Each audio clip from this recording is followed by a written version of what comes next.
बहुत समय पहले एक घने जंगल में एक सुंदर और बुद्धिमान सफेद हाथी अपनी माँ के साथ रहता था। उसका रंग पूरी तरह सफेद था और उसकी आंखों से करुणा झलकती थी। सफेद हाथी अपनी बूढ़ी माँ से बहुत प्रेम करता था और रोज उसके लिए फल और पानी लाता था।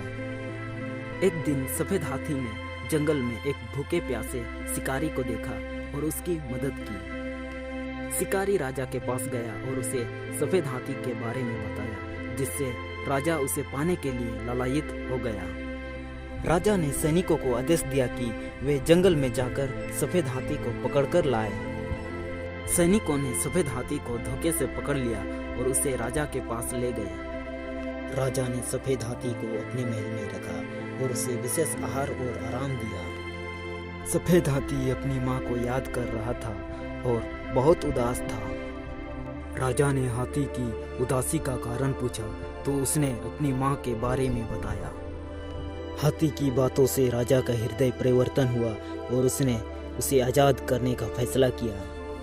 राजा ने हाथी को वापस जंगल में जाने दिया। सफेद हाथी अपनी माँ के पास वापस गया और वह बहुत खुश हुआ। राजा को एहसास हुआ कि सच्चा सौभाग्य और पुण्य दूसरों की भलाई में है।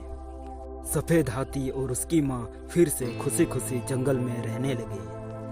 यह कहानी करुणा, निस्वार्थ सेवा और सच्चे सौभाग्य के अर्थ को दर्शाती है। हमें अपने माता पिता की सेवा करनी चाहिए और दूसरों की भलाई में ही असली खुशी ढूंढनी चाहिए।